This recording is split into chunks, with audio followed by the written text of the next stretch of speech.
one of the things I lacked in my early days was discipline and self-discipline, and that's how most songwriters write, without any discipline.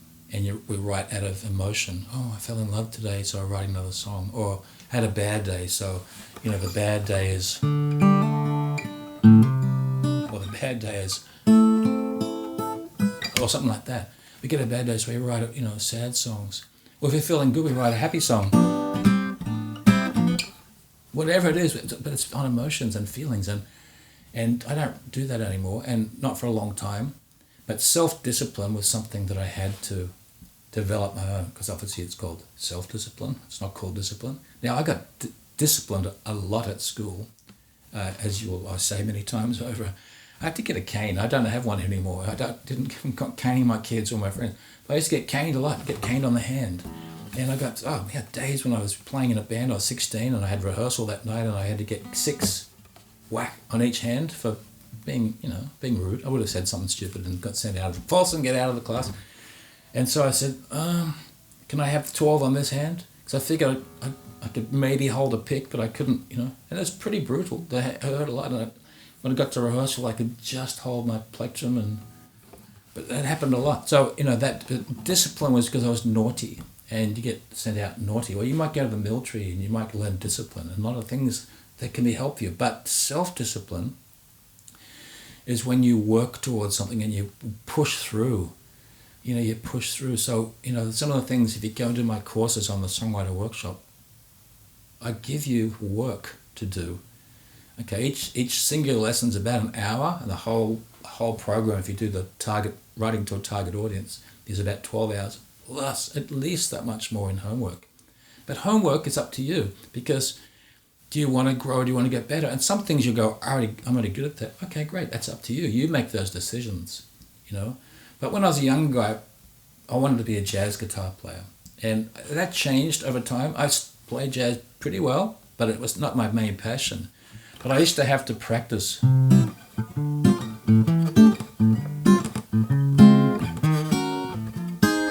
Different chord inversions and go through it.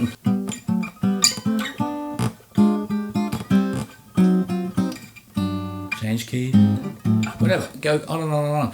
But that was hard for me. So the only way I could do that, how I did it, was I'd watch reruns of Rockford Files and Gilligan's Island and different things and just play the scales. That's how I'd work through it. That's how I'd survive it. The muscle memory, it did pay off. But I used to practice guitar when I was 19, 20, 21, 22 for like 3 or 4 hours a day, because I wanted to become a really good guitar player. So what I didn't think about was songwriting, how to practice songwriting. I just wrote songs. But that's like, I just play guitar. And playing guitar and practicing guitar, not always the same thing. Okay? So I had to learn. It took me till I was mid-20s. I'd given up, and I met Nigel Compton, this lovely British guy that lived in Australia. And I tell the story so many times, but it's just important, because what he helped me discover was writing to an audience. He helped me find process, and he drilled into me I had to discover self-discipline through him, because many times when he would just be brutal with my songs, tell me they were not very good and why they weren't very good, and even though I brought them the best song I've ever written in my life, even my wife loved it, which is tough because she's a tough audience, and I bring it along, and these 16 lines and in the verse and the verse and the chorus, and he just get a pen and cross everything out except one line. He said, that line's good, go and build a song around that. And I wanted to kill him. How dare he humiliate me in front of the other students? He did it a lot. And then I might come back the next week and there's, okay, that's, one line up here and one line, there you've got 2 lines. Go, then the day when he didn't cross anything out, it's like, wow. But it wasn't so much to impress him. He was trying to help me understand, you need to be your own boss. You need to act like the producer, the publisher, right? The director of a film. You need to think like that. And that's what most people do. You don't learn that at college too often. You learn how to get things done. That's a good self-discipline. That's true. You get things done, you get your assignments in on time, all that kind of stuff.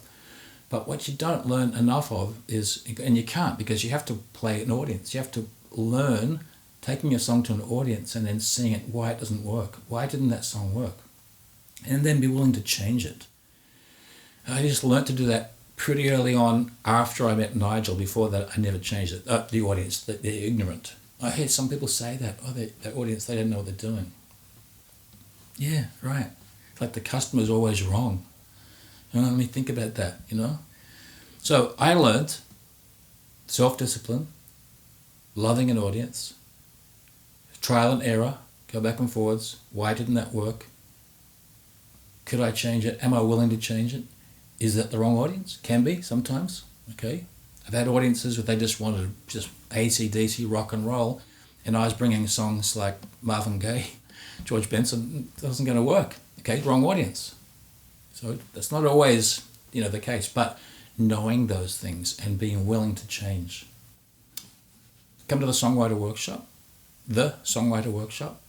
and you'll discover ways to improve your self-discipline by taking and doing some of these courses and doing the homework. I can't wait to hear the songs you write after you've done these courses. thesongwriterworkshop.com